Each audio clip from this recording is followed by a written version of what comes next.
Mesdames et messieurs, bienvenue à cette première balado-diffusion de la tribune du 7e joueur. Mon nom est Benjamin Houge, je suis le coordonnateur des communications pour les Cataractes de Shawinigan. Et c'est avec beaucoup de plaisir que je vous présente officiellement cette première balado-diffusion. Nous aurons l'occasion de vous en présenter plusieurs d'ici la fin de la saison. Le but étant de vous informer sur les activités des Cataractes et de la Ligue de hockey junior majeur du Québec. Dans le cadre de cette première balado-diffusion, nous avons au programme un entretien avec Mathieu Paquette, responsable des communications pour le fan club officiel des Cataractes, qui va venir nous jaser un peu de la situation de certains anciens Cataractes qui font leur marque dans la Ligue nationale cette année. Par la suite, j'aurai le plaisir de vous présenter un entretien que j'ai eu avec M. Gabriel Sylvestre, capitaine des Cataractes de Shawinigan, et je termine avec le Tomahawk de la semaine. C'est donc parti!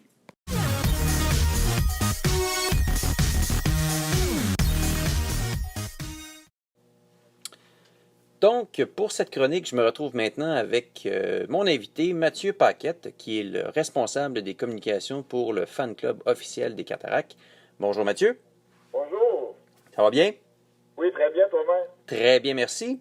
Écoute, si j'ai fait appel à tes services, c'était dans le but d'en savoir un peu plus là, et d'informer les gens sur le rendement de nos gradués, c'est-à-dire nos joueurs qui font leur marque présentement dans la Ligue nationale de hockey. Et bon, évidemment, pour ce qui est des anciens cataractes qui ont gradué, il y en a beaucoup, mais on va concentrer notre temps cette semaine à 3 joueurs en particulier.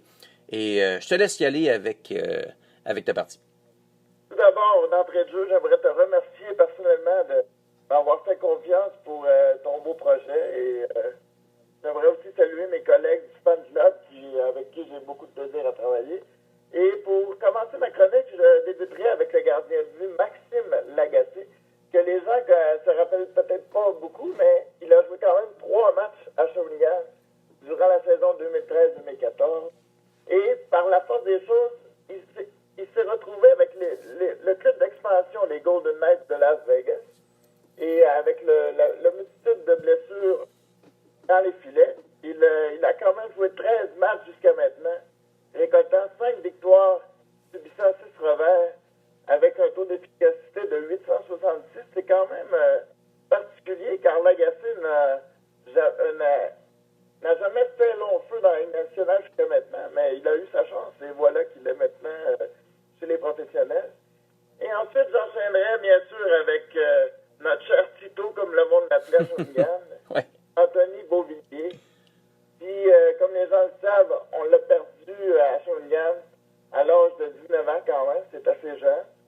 Mais il a su impressionner les Islanders pour qu'ils le gardent avec l'équipe à 19 ans.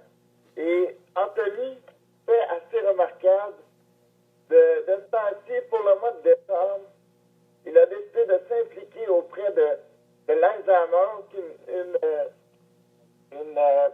Je pense que c'est une cause qui lui tient vraiment à cœur parce qu'il y a des gens de sa famille qui sont malades, je pense. Il a décidé d'injecter 100 $ à chaque victoire à domicile durant le mois de décembre qu'il va remettre à la fondation. Et ensuite, Anthony Beauvillier a connu une première saison assez respectable. Oui, effectivement. Et ensuite, cette année, c'est beaucoup plus difficile, mais quand même, je vois qu'il a pris beaucoup d'assurance sur la glace et avec le niveau de jeu de la Ligue nationale. Oui, puis je t'interromps une petite seconde, mais si les gens ont la chance d'aller voir sur YouTube des séquences d'Anthony Beauvillier, cette saison, il y en a une où on a souvent vanté le fait que bon, c'était le capitaine à Shawinigan et que c'était un véritable leader. Mais avec les Highlanders, là, il y a une séquence très particulière où on le voit bloquer à 2 reprises des tirs à la ligne bleue, même si le premier lui a fait extrêmement mal. Il a poursuivi son travail, il a bloqué un deuxième de la même façon. Ça, c'est vraiment le genre de séquence qui, auprès des coéquipiers, entre autres, du personnel d'entraîneur, qui est particulièrement valorisante. Là. Oui, j'ai même vu cette séquence moi-même. Et en effet, puis même que je peux relater les commentaires des anciens coéquipiers de chez les Cataractes qui sont actuellement encore avec l'équipe, qui disent que Anthony était tout un leader dans la chambre à Shawinigan et ils ont perdu un très gros morceau en effet, autant sur la glace que dans le vestiaire. Et j'enchaînerai par la suite avec la fameuse tornade de Robert Val. Oui. Comme on l'a si bien dit à Shawinigan, Samuel Girard, qui a fait partie, comme la plupart des gens le savent, d'une grosse transaction impliquant le joueur vedette Matt Duchesne, parce que Samuel, on sait, il a été repêché par les Prédateurs de Nashville et a été échangé par la suite à l'Avalanche du Colorado. Et on a su ces derniers temps qu'il resterait, lui aussi, avec le grand club, ce qui fait très mal aux Cataractes à nouveau. Mm-hmm. Du même coup, deux de leurs plus grandes vedettes, 2 années de suite, coup sur coup. Et Samuel Girard, pour expliquer aux gens, connaît des débuts assez modestes, mais il faut dire que l'Avalanche est une équipe très jeune qui mise sur la jeunesse. Oui. Et par contre, je trouve que c'est une équipe avec qui il va pouvoir se développer vraiment d'une façon exceptionnelle, car il a beaucoup de temps de jeu. Il joue vraiment sur la première unité en défensive la plupart du temps, et avec Eric Johnson, des gars comme Tyson Barrie qui peuvent vraiment le compléter très bien. Et il joue également sur la première unité en avantage numérique, ce qui n'est pas rien pour un jeune seulement âgé de 19 ans. Effectivement. Puis moi, ce que je trouve justement de remarquant dans ce que tu dis, c'est qu'on voit que l'Avalanche pense vraiment au développement à long terme de ce joueur-là et lui donne beaucoup de minutes, puis des contextes où il va pouvoir se démarquer, puis démontrer toute l'étendue de son talent. Si les gens ont pris la peine de regarder certains matchs de l'Avalanche, ils ont pu voir que Samuel avait mis à exécution son fameux 360. Déjà, il l'a fait. Oui, la pirouette. Oui, la pirouette, effectivement. Je me souviens très bien d'un but où carrément là, tous les joueurs adverses étaient un peu hypnotisés.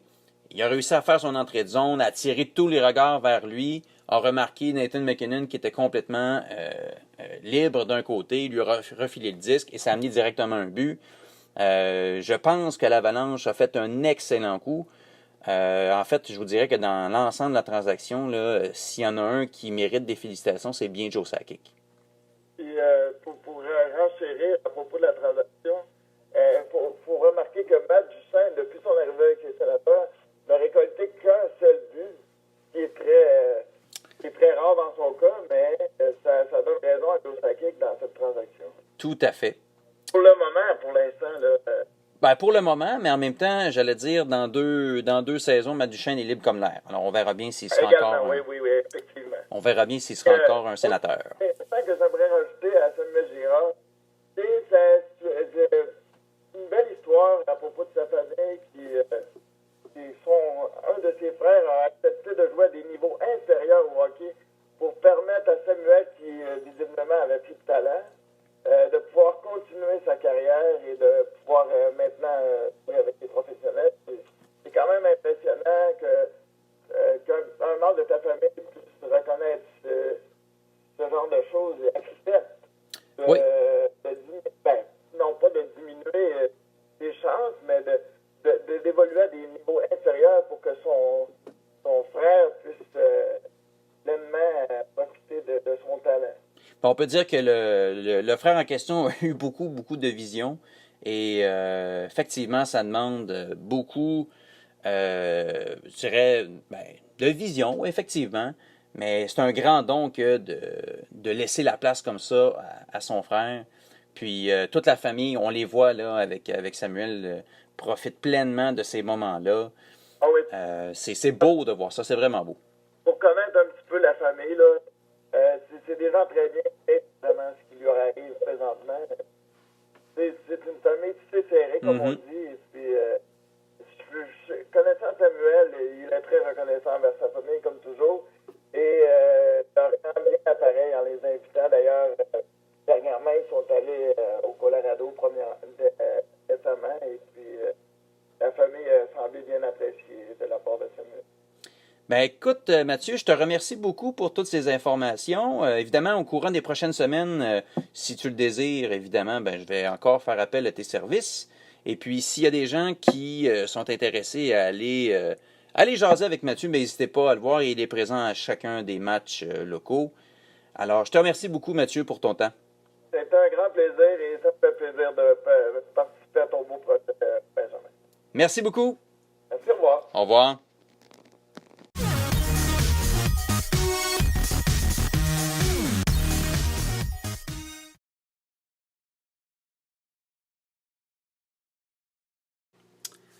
Donc, je me trouve présentement avec le capitaine et le défenseur des Cataractes de Shawinigan, Gabriel Sylvestre. Ça va bien, Gabriel? Ça va bien, toi? Très bien, merci. Écoute, d'abord, je te remercie pour le temps que tu prends avec nous aujourd'hui. Le but, c'était simplement de pouvoir te poser quelques questions sur ton stage junior, ta saison jusqu'à maintenant et quelques questions pour que les partisans puissent te connaître un peu plus. La première, je vais faire un petit retour en arrière avec toi, parler de ton stage au Midget 3A. Tu as fait partie de l'organisation des Phoenix du Collège Esther Blondin dans la région de Joliette. J'aimerais ça que tu me parles un peu de ton déroulement, de ton passage là-bas et de tes meilleurs souvenirs. Ouais, c'est sûr que quand j'ai joué Midget 3 au Collège Esther Blondin, ça a été une bonne saison pour l'organisation. On a perdu en finale, puis on a eu beaucoup de victoires. On a fait, je me suis créé des bons amis en allant là. Aussi, j'ai bien aimé mon année au collège. On était bien encadrés avec les professeurs. On avait tout ce qu'on avait besoin quand on l'avait besoin. Puis ça a été une belle saison pour moi. Puis j'ai grandi en tant que personne puis en tant que gars de hockey avec cette organisation-là. Quand tu as terminé ton stage Midget 3A et que tu es arrivé dans le junior majeur, tu sentais que tu avais les outils nécessaires pour connaître du succès dans cette ligue-là? Oui, exact. Je me sentais prêt aussi parce que j'ai commencé chez un major secondaire. Puis j'avais appris aussi avec le sport-études au Collège de Sablondin de dealer avec des situations que des fois, pas tout le monde a la chance de vivre avec. Mais au Collège Sablondin, ça m'a permis de préparer à faire face à ces situations-là. Et puis là, ben, tu as fait ton entrée avec les Cataractes, tu as commencé très très jeune. Tu as été impliqué, dans le fond, dans des contextes où tu trouvais tout le temps, finalement, parmi les 4 meilleurs défenseurs, peu importe l'année où tu évoluais avec les Cataractes. Et là, ben, tranquillement, tu arrives davantage vers la fin de ton stage junior. Il t'en reste encore un peu, mais tu te retrouves au sein d'une brigade défensive qui est composée de 2 vétérans qui peuvent prendre beaucoup de minutes, c'est-à-dire toi et Simon Benoît. Mais pour le reste de la défensive, c'est un groupe qui est quand même assez jeune. Comment tu vis, comment tu te débrouilles avec ton rôle de mentor, si je puis m'exprimer ici, là, face aux jeunes défenseurs de la formation? Oui, c'est sûr que le recrue, c'est quand tu arrives en recrue dans le junior majeur, si tu te poses beaucoup de questions, des fois tu es insécure dans certaines situations. Puis moi j'avais Dylan Labbé qui était là pour moi, j'ai été son partenaire de défense avec, puis quand j'avais des questions, c'est lui que j'allais voir, puis quand j'avais exemple, une situation que je n'étais pas sûr de si je faisais la bonne chose, j'allais demander des conseils, puis c'est un peu ça que j'essaie de faire avec la Chambre cette année. Il y a plusieurs recrues, à part moi et Simon. Puis j'essaie de leur donner le meilleur, exemple, les meilleurs outils qu'avec l'expérience que j'ai eue dans les dernières années avec les Cataractes. Est-ce que tu es resté en contact un peu avec Dylan Labbé?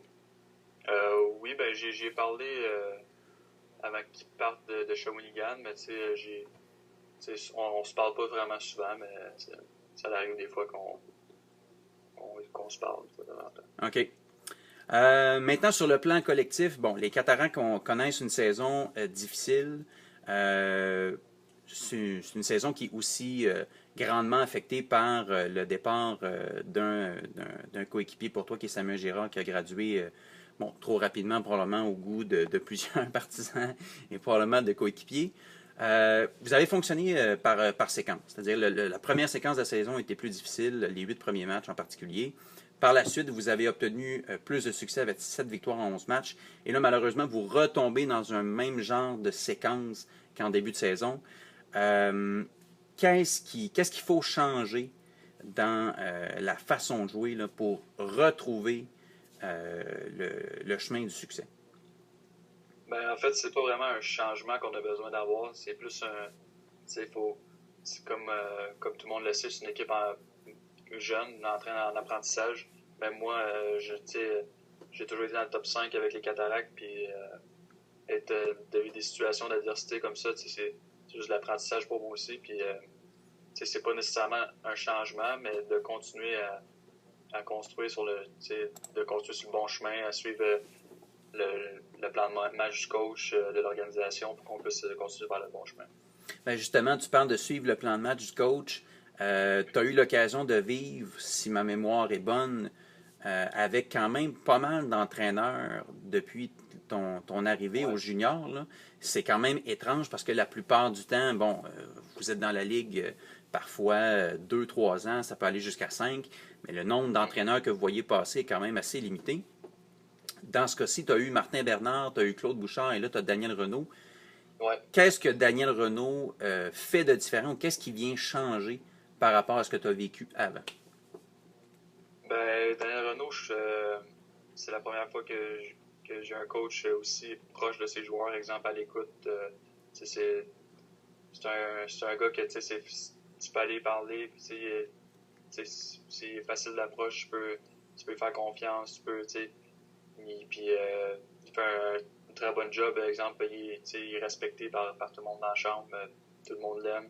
Puis c'est sûr que des fois, ça reste un coach de hockey, il y a des moments qu'il doit mettre son pied par terre quand ça va pas, mais c'est un coach qui montre la bonne voie des jeunes, puis je suis bien confiant avec ce coach-là en arrière du banc. Excellent. Bon, là, il y a le volet collectif, mais sur le plan individuel, il faut quand même souligner que tu connais tes meilleurs moments depuis ton arrivée dans la LHJMQ. Tu as déjà 13 points au compteur cette année, 5 buts. C'est le même nombre de points que tu avais eu dans tes 2 dernières saisons au grand complet. Jusqu'à maintenant, et je souhaite que ça perdure jusqu'à la fin de la saison, tu as su éviter les blessures comparativement aux autres années. Comment tu évalues ta performance depuis le début de la saison? Depuis le début de la saison, dans le fond, cet été, je me suis entraîné fort sur à peu près tous les aspects de mon jeu, autant offensivement que défensivement. Mais aussi, c'est une question de confiance. Le hockey, avec la confiance, tu peux pas faire n'importe quoi, mais tu peux en faire beaucoup plus que si tu manques de confiance. Puis c'est peut-être, j'ai travaillé aussi beaucoup, c'est là-dessus que j'ai travaillé plus sur ma confiance. Je fais des jeux que je faisais pas dans le passé, que j'étais un petit peu plus stressé avec la rondelle.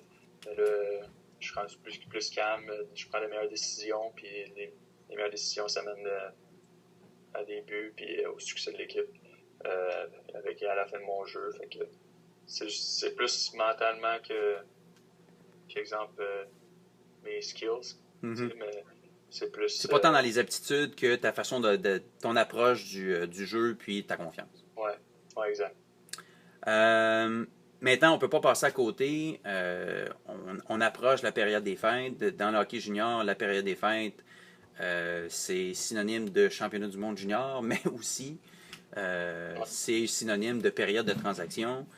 Dans un contexte où l'équipe cherche peut-être à se rajeunir puis, disons, préparer le futur, tu fais probablement partie des discussions chez beaucoup d'équipes dans la Ligue. J'aimerais savoir comment tu te sens à l'approche de cette période de transaction-là. C'est sûr que des fois, tu essaies le moins possible d'y penser. Il reste encore plusieurs games avec les Cataractes ici, fait qu'il faut que je sois 100% avec l'organisation. C'est pas moi qui ai le contrôle là-dessus. Ma job, moi, c'est jouer au hockey, puis c'est aux directeurs généraux de faire la meilleure décision pour l'organisation pour le futur. Moi, j'ai juste à jouer au hockey, montrer qu'est-ce que je peux faire, puis le reste, ça va suivre. Puis, j'allais dire, advenant le cas où tu resterais à Shawinigan, parce qu'on parle beaucoup de transactions, mais tu te sentirais bien avec cette option-là, j'imagine. Oui, bien sûr. Ça fait... Je suis en train de compléter ma 4e saison avec les Cataractes, donc... je sais comment, je connais la ville, je connais les partisans, je connais l'organisation, donc c'est sûr que ce serait une option pour moi que ça me ferait plaisir de rester. Par ailleurs, tu as vu plusieurs de tes coéquipiers, je pense à Anthony Beauvillier, je pense à Samuel Girard, graduer très rapidement dans la Ligue nationale à la suite de leur séance de repêchage. J'aimerais comment tu entrevois la fin de ton stage junior. Peut-être, quelles sont tes aspirations dans le domaine du hockey ou dans un autre domaine complètement? Ben, c'est sûr que le rêve de tout joueur de hockey, c'est de jouer professionnel après son stage junior. Il y en a qui l'atteignent plus rapidement que d'autres. Mon but, c'est de peut-être réussir à avoir une invitation à la fin de cette année ou l'année prochaine pour avoir ma chance de pouvoir ensuite signer un contrat puis pouvoir faire mon chemin à partir de là. Puis là, si ça ne fonctionne pas au hockey, c'est sûr que on a toujours un plan B. Mon plan B, ça serait m'aligner plus dans le domaine de la business. Puis continuer mon chemin vers ce domaine-là. Puis si ça ne fonctionne pas au hockey, mais si je peux. Tu sais qu'avec la business, tu peux avoir du succès au hockey, puis vite avoir le temps business. Donc, c'est quelque chose que je peux faire dans le futur, même si je continue à jouer au hockey. OK. Puis, j'allais dire, pour faire un peu un lien avec ce que tu disais par rapport à la possibilité de signer un contrat en recevant une invitation, est-ce que le parcours, par exemple, d'un gars comme Alexis Daou, c'est quelque chose qui peut t'inspirer un peu, dans le fond? Oui, c'est sûr que un parcours comme Alexis Daou, ça peut inspirer beaucoup de joueurs de hockey. Il n'a jamais été repêché, il n'a jamais rien eu plus que quelqu'un d'autre, puis il a fait son chemin par lui-même, puis il a pris plus qu'un chemin pour se rendre professionnel. Puis je sais pas si vous avez regardé les games de la Ligue américaine, mais c'est un joueur qui se démarque. Oui, effectivement. Équipe, pas fait repêché. Même l'année passée, quand il avait fait sa présence au camp des Canucks de Vancouver, on le voyait très bien dans les matchs intra-équipe qui se démarquaient par rapport aux autres. Il est revenu jouer dans la Ligue à 20 ans. Il a réussi à signer un contrat d'1 an. Il joue bien cette année avec les Comets de Utica. Donc, c'est là où je voyais qu'il y avait un certain parallèle à faire entre vous deux, où vous allez peut-être passer à travers le même chemin, finalement. Exact, ouais. Un peu en parallèle à ça, au courant des dernières semaines, il y a un film qui a marqué les Québécois jusqu'à maintenant, c'est le film Junior Majeur. J'imagine que comme plusieurs, tu as eu l'occasion de le voir. Oui, on est allé à la première au Bearmans avec l'équipe. J'aimerais ça connaître un peu tes impressions. Je ne sais pas si tu étais un grand cinéphile, si tu apprécies beaucoup aller voir des films au cinéma. Oui. Qu'est-ce que tu en as pensé de ce film-là? J'ai trouvé que c'était un bon film qui représentait bien plusieurs situations du junior majeur. C'est sûr qu'il mettait plus en évidence quelques problèmes que possibles qui sont rares dans le junior. OK. Mais ça montrait bien qu'on a bien du support. Par exemple, dans le film, on voit que le personnage principal, il y a un problème d'alcool. Puis qu'il y a du soutien, il y a des organismes pour nous aider si jamais on a des problèmes quelconques avec nous. Peu importe où dans la vie où tu as des problèmes. Nous au Cataract, on a François Boisvert qui pour nous, il est toujours là pour nous aider si on a des problèmes. Puis si on veut parler avec lui, il est toujours disponible pour nous. Donc ce film-là, ça représente bien des fois l'ambiance, des fois dans la chambre, ça représente qu'est-ce qui se passe, les émotions. C'est un bon film, je pense que ça a bien été réussi. J'allais dire, il y a l'aspect aide aux joueurs qui ont des difficultés ou des problèmes dans la vie, que ce soit par rapport au hockey ou la vie personnelle. Puis parallèlement à ça, on met beaucoup l'accent sur la scolarité en même temps que la carrière de hockeyeur. Comment ça se vit pour toi, pour vous autres, dans le junior, de jongler avec les études et le hockey? C'est sûr que des fois, c'est pas toujours évident quand on passe à la route. On essaie de rentrer en contact avec nos professeurs pour qu'on puisse avoir les travaux qu'on va manquer durant la période d'absence. Par contre, si tu es à ton affaire et tu fais tes affaires, c'est très possible de réussir avec l'école.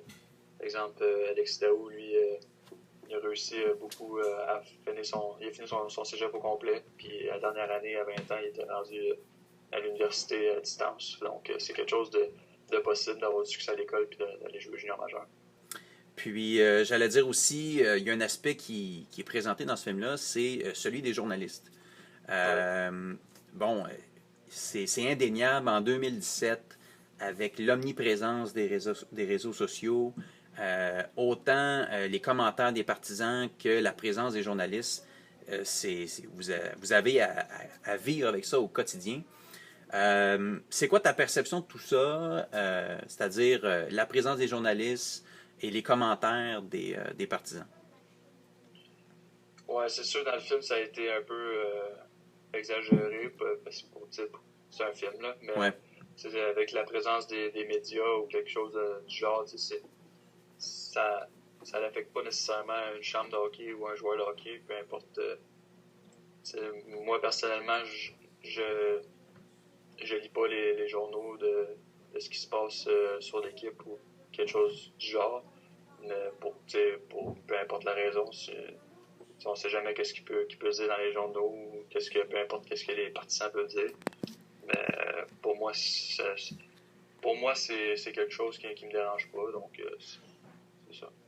Est-ce que tu as l'impression parfois qu'il y en a qui, justement, vont les lire, vont passer beaucoup de temps là-dessus, puis que ça va nuire, en quelque sorte, à leur approche du match ou à leur façon de performer? Ça dépend de la personne. Personnellement, je connais pas trop de personnes qui...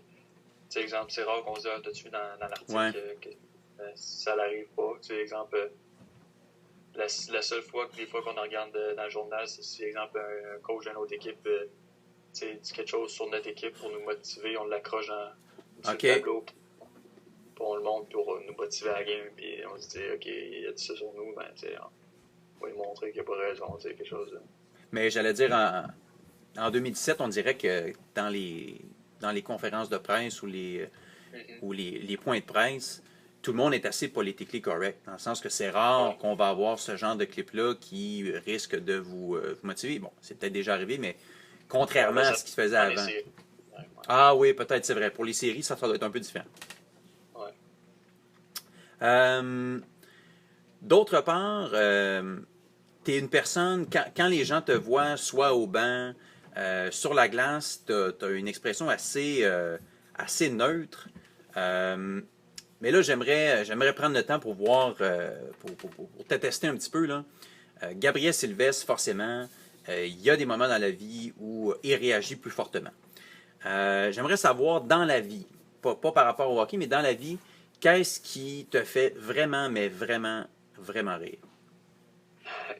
Vraiment, ben, je regarde souvent des exemples avec mes amis, quand j'ai du fun avec mes amis, je parais peut-être plus sérieux que, exemple, quand je suis avec mes amis, je suis pas pareil que, exemple, je suis devant les médias ou quelque chose du genre, puis il y a des moments pour être sérieux, puis il y a des moments pour avoir du fun, puis quand je suis avec mes chums, puis on a du fun ensemble, puis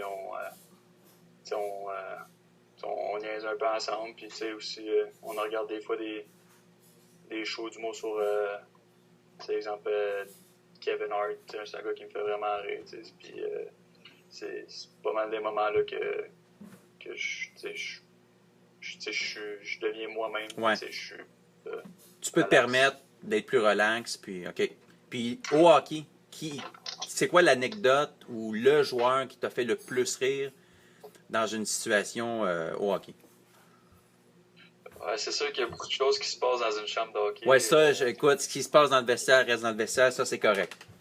Ouais, mais, il y a souvent des niaiseries qui se fait dans la chambre, Anthony Beauvillier qui, avant chaque game, il danse, puis il niaise un peu pour détendre l'atmosphère, puis c'est toujours quelque chose d'agréable. Ben, c'est drôle, puis tout le monde rit, puis tout le monde devient un peu plus loose avant la game, puis Est-ce que c'est déjà arrivé que pendant un moment qui était très chargé en émotions, très stressant, que quelqu'un dise ou fasse quelque chose au banc, par exemple, ou carrément sur la surface de jeu qui vous fasse complètement sortir de votre concentration?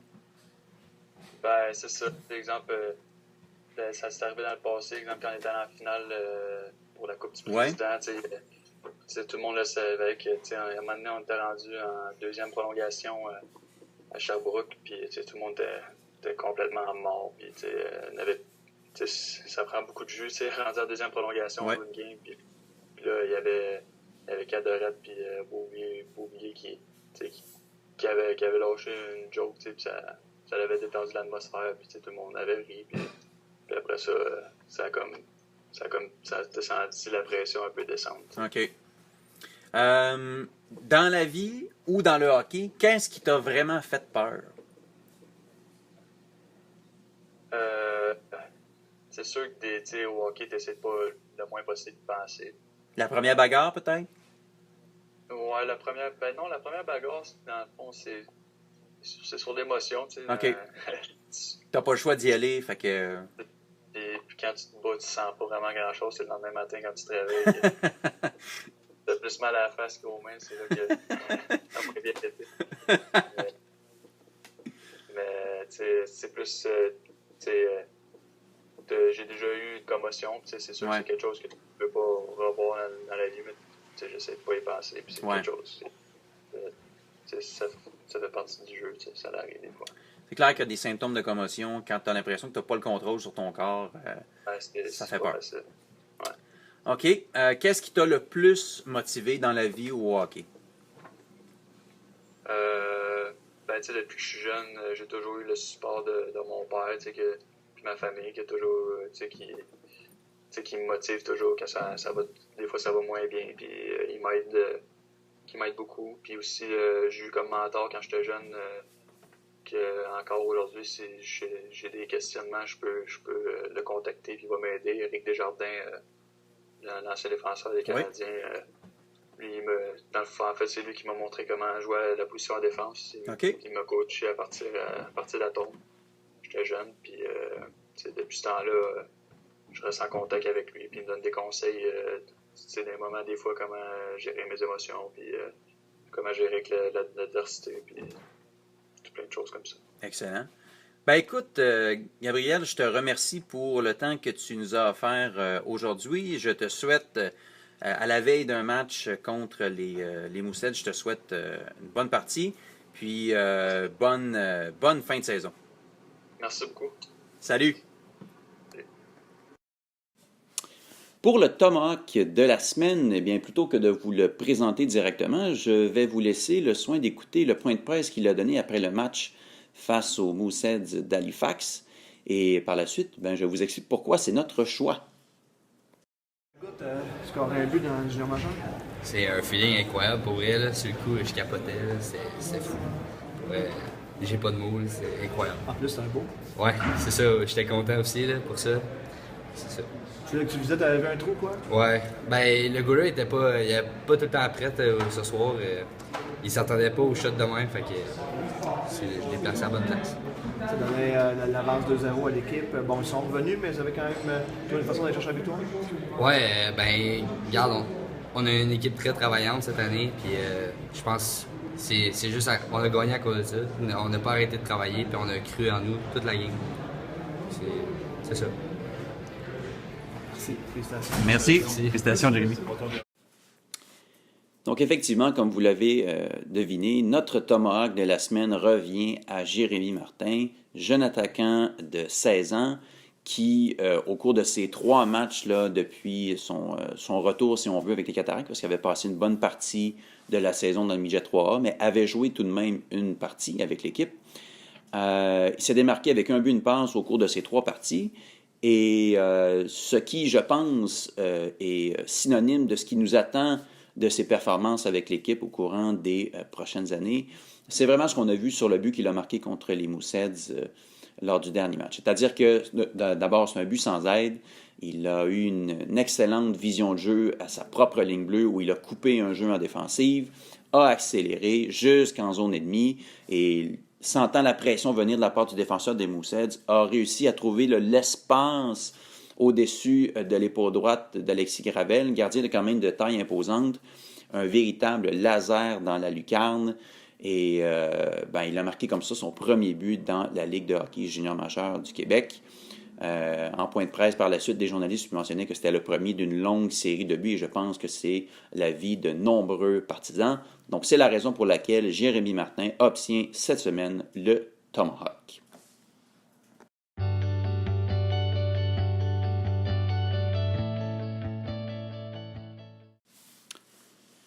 Eh bien voilà, c'est ce qui complète notre première balado-diffusion. J'espère que ça vous a plu. Je vous invite à laisser sur la page de la Tribune du 7e joueur, dans la section commentaires, vos idées de reportages, entrevues ou autres sujets qui pourraient être inclus dans cette balado-diffusion. Je remercie mes collaborateurs et mes invités, Mathieu Paquette, Gabriel Sylvestre, et je vous invite à une prochaine balado-diffusion. D'ici là, on surveille attentivement les activités des Cataractes avec 2 rencontres durant la fin de semaine à l'étranger. Une première vendredi contre les Saguenayens de Chicoutimi à Chicoutimi et finalement un match samedi en après-midi à Bécomo. D'ici là, je vous souhaite bonne semaine.